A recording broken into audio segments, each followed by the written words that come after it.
Well,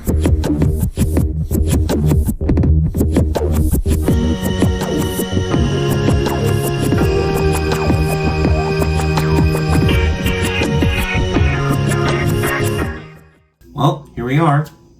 2023 has come and it's gone. It was a pretty good year. I mean, Rise of the Beast finally came out. It was great. We got really cool legacy stuff, and Studio Series kind of took a little bit of a lull, but hey, it got up a little bit as well.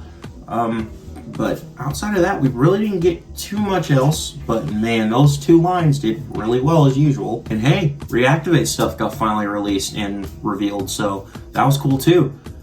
So I guess now we're going to talk about my top 10 of the year, and before that, we're going to go into 10 that I got this year as well, but didn't necessarily come out. I didn't do that last year, but I figured this was a big year for me collecting wise, so we're going to go ahead and take a look at those and see what I got. Number 10, Super Link Reverse Night Screen. Thank you, Norbert. I still haven't forgot about your cloud cover. It's on the way. Number 9, Masterpiece Sunstreaker. This was the only Masterpiece I got this year, and it was an old one. 8, Energon Omega Supreme. Got this at a local collector shop in a trade, and I'm still laughing about it to this day. 7, Beast Wars Metals Beast Convoy. This thing is so cool. Number 6, Jinrai. That's just it, just Jinrai. He's awesome. Number 5, RID Ruination, the Walmart version. Just cool because it's United Camo. 4, Fun Pub Shattered Glass Stepper. The only Shattered Glass Fun Pub figure I own. Plus it's another Special Ops Jazz mold. 3, Energon Unicron, because the HasLab one sucks. And this one's just really cool. 2, Animated Bumblebee. It's like seeing an old friend.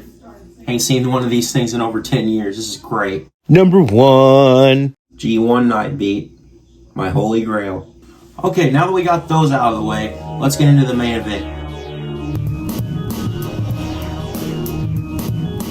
Starting off with number 10 here, we got Studio Series 86 Ironhide. I mean, this thing absolutely blows the Siege one and the Earthrise one out of the water, in my opinion.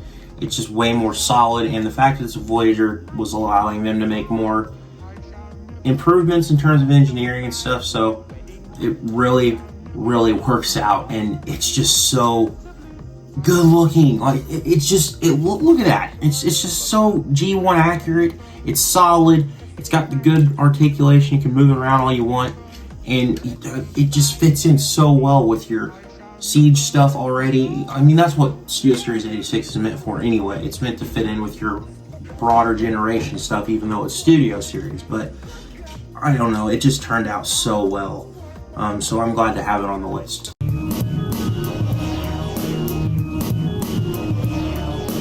This one's gonna surprise a lot of people because I haven't really talked about it much on the channel yet. But it's gotta go to Metal Hawk. I mean, this thing is cool. It honestly really impressed me. I love the accessories. I love how detailed he is. And we just don't get enough Japanese stuff at retail anymore. So this is a real nice treat. The only thing that keeps him lower is the fact that he is a retool of Cyclonus, even though that's a good mold. That I'm not taking away from Cyclonus here. It's just like, would have liked to kind of see a more original figure, but I still think this remold suits him well, because this is a heavy remold. But yeah, here we go, number 9. Number 8, this one's a no-brainer for me as well. Animated Prow. This thing did so well this year for me. I was shocked as just how good it was. The only thing I could say that I don't care for about it is the bike mode was kind of iffy, but outside of that, this is a near perfect figure to be on your top 10 list for 23.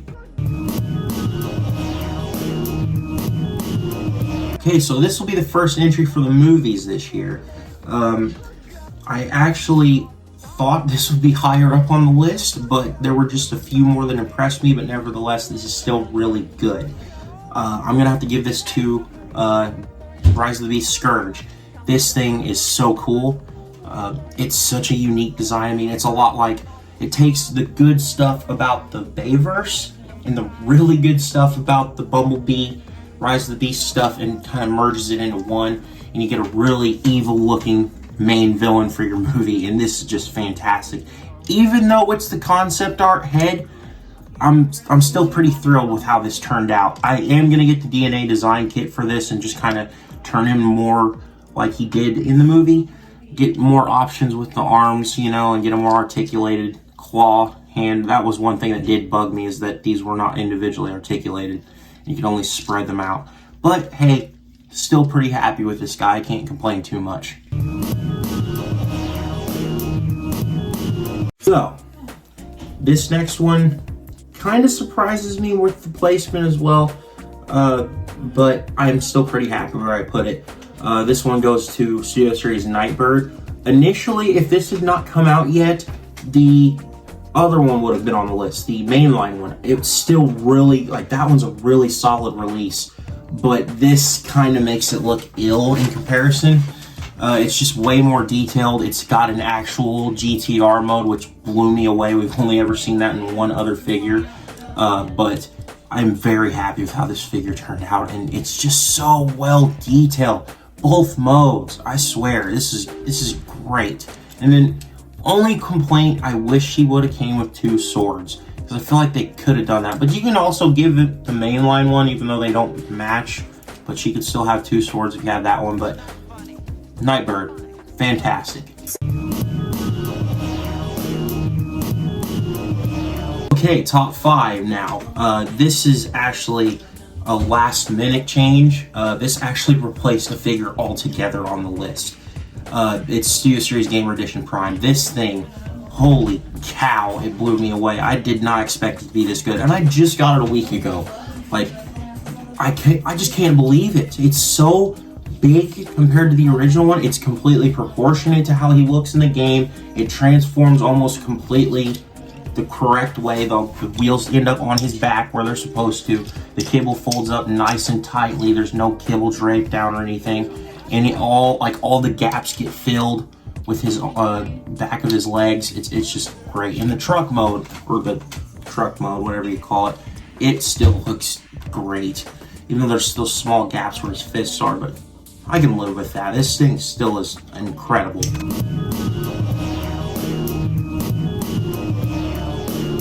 Okay, this one's not really going to shock anybody, but it is a tie between 2 figures. 2 Studio Series figures again, Bumblebee and Optimus Prime. These 2 really surprised me this year. More so Bumblebee than Optimus, but Optimus is still fantastic. But I'm going to give it mainly to Bumblebee because he's just so accurate to the movie, especially with how he transforms. If you remember the scene where him and Noah are like holding on, like sliding across on drifting there, everything goes where it goes on the robot mode, or where it goes into toy, the same place. It might disappear on the model, but it still goes in the right spot. Optimus, I'm going to save most of his stuff for the review because it's almost finished. Bear with me. But yeah, this figure is just fantastic. Completely, and I'm just going to say it right now, it is better than the first Bumblebee movie, Optimus. It's way better than that one, but I am very happy with both of these figures. So these last 3 entries could technically be interchanged with each other, just because I got all 3 of them and I thought they were all going to be my #1 pick when I owned them and nothing else. Like every time I bought one, it was like, oh, this is my #1 pick. Oh, this is my #1 pick. The one I agreed to put at number 3, which I initially thought going to my #1, is Mastermind Creations Optus Promenade.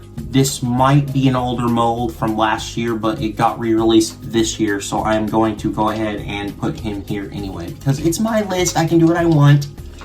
But hey, this is a well-articulated, well-detailed, just an incredible figure with an incredible transformation. Great accessories, the axe, the sword, well, the Star Saber, the dual cannons like this. It's basically his appearance in, it's the arc where they're fighting Thunderwing in the IDW comic, Stormbringer, that's what it's called. And this is my favorite iteration of Prime from IDW, with the yellow eyes. It's basically his like Marvel Comics colors in IDW. It's just really cool. But this figure did wonders for me this year. It's so cool. So I'm gonna go ahead and apologize because I figured this video review for this figure would have been out sooner, but the script got a little bit longer and a little bit more in depth, and I wanted to be more comedic in it, and it got a little bit more of this, a little bit more of that, and then by the time it was too late. So I need a little bit more time to finish this one, but number 2 spot goes to Death Source. This was my first HasLab that I signed up for. It was a Christmas gift for me last year that came out this year, so I'm very, very satisfied with how this turned out. It's easily the best HasLab we've gotten so far. The QC issues are minimal on most of the copies I've seen. There haven't been that many reports of problems except for one Facebook post I saw where one of the hinges were backwards. I'm sure Hasbro will take care of that for you. But yeah, this thing is incredible. Accessory count is crazy. Plus, you get Boater, and it really makes me regret not getting Star Saber now. So I'm gonna have to try to track him down for a good price, and that's gonna be difficult. But hey, HasLab Death Source, number 2 pick.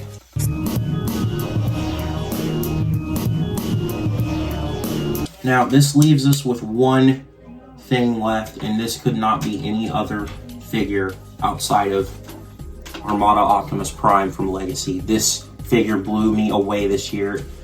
It's just, oh my gosh, this is so cool. After owning Fans Hobby, the one I had, that toy guy, I bought his. He liked it at first and then stopped immediately after it just basically disintegrated in his hands. So he sent it to me. I liked it for 2 seconds until it started disintegrating in my hands, and I just realized how bad that figure was, like build quality wise and complexity. It's really all overcomplicated for no reason. This fixes every single issue that figure had, and then some. It's so good. It's the main robot is perfect. Like it blows Bendy Prime out of the water. It makes Bendy Prime look terrible in comparison. Only thing it doesn't have is a waist swivel, which, I mean, I can live without that. It has an ab crunch. Like, it has an ab crunch. You would have never guessed that this thing would get an ab crunch. It didn't have a weight, like, I mean, yeah, this has a waist swivel, and I can take that, but this one doesn't, but I don't care. And then also, it just looks fantastic standing next to Megatron and Hotshot and Starscream. I'm just really hoping they do a red alert sooner or later, because it's bound to happen, because we're getting tidal wave. It's so solid. The truck mode's cool too. It's really blocky, but that's what you want out of an Armada homage. I mean, what more can I say? I'm gonna have to review this thing eventually, but just to give you a more in-depth look. But man, I am so satisfied with how this thing turned out this year. So yeah, there's my top 10 for 2023. I'm gonna go ahead and say, just post in the comments what you thought was your best top 10, because I know none of you probably agreed with me on this. But hey, I had a lot of fun this year making videos for you guys. At 400 subscribers, I still cannot believe it.